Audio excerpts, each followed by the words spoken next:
جب یہ معلوم ہو جائے کہ فلاں شخص خدا کا سچا پیغمبر ہے تو اس کی بات ماننا، اس کی اطاعت کرنا، اس کے طریقے کی پیروی کرنا ضروری ہے۔ یہ بات بالکل خلاف عقل ہے کہ تم ایک شخص کو پیغمبر بھی تسلیم کرو اور پھر بھی اس کی بات نہ مانو، اس لیے کہ پیغمبر تسلیم کرنے کے معنی یہ ہے کہ تم نے مان لیا ہے کہ وہ جو کچھ کہہ رہا ہے خدا کی طرف سے کہہ رہا ہے، اور وہ جو کچھ کر رہا ہے خدا کی مرضی کے مطابق کر رہا ہے۔ اب تم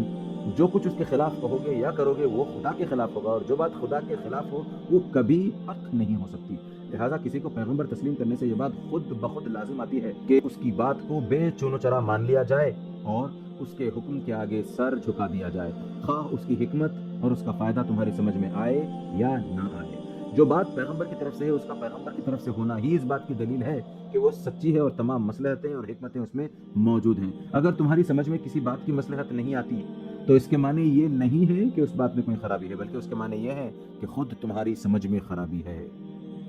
جو شخص کسی فن کا ماہر نہیں ہے، ظاہر وہ کسی فن کی باریکیوں کو نہیں سمجھ سکتا، لیکن وہ کتنا بے وقوف ہوگا اگر وہ ماہر فن کی بات کو محض اس وجہ سے نہ مانے کہ اس کی سمجھ میں وہ بات نہ آتی ہو۔ دیکھو، دنیا کے ہر کام میں اس کے ماہر کی ضرورت ہوتی ہے، اور ماہر کی طرف رجوع کرنے کے بعد اس پر پورا بھروسہ کیا جاتا ہے اور اس کے کام میں دخل نہیں دیا جاتا، کیونکہ سب لوگ سب کاموں کے ماہر نہیں ہو سکتے ہیں اور نہ دنیا بھر کی تمام چیزوں کو سمجھ سکتے ہیں۔ تمہیں اپنی تمام عقل اور ہوشیاری صرف اس بات میں صرف کرنی چاہیے کہ ایک بہترین ماہر فن کو تلاش کرو۔ جب کسی کے متعلق تمہیں یقین ہو جائے کہ وہ بہترین ماہر فن ہے تو اس پر تم کو کامل بھروسہ کرنا چاہیے، پھر اس کے کاموں میں دخل دینا اور ایک ایک بات کے متعلق یہ کہنا کہ پہلے ہمیں سمجھا دو ورنہ ہم نہ مانیں گے، عقل مندی نہیں بلکہ سراسر بے وقوفی۔ کسی وکیل کو مقدمہ سپرد کر دینے کے بعد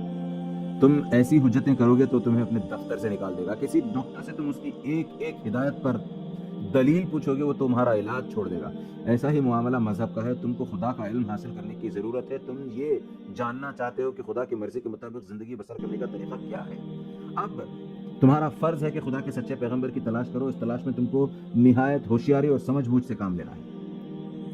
کیونکہ اگر کسی غلط آدمی کو تم نے پیغمبر سمجھ لیا تو وہ تمہیں غلط راستے پر لگا دے گا، مگر جب تمہیں خوب جانچ پڑتال کرنے کے بعد یہ یقین ہو جائے کہ فلاں شخص خدا کا سچا پیغمبر ہے تو اس پر تم کو پورا اعتماد کرنا چاہیے اور اس کے ہر حکم کی اطاعت کرنی چاہیے۔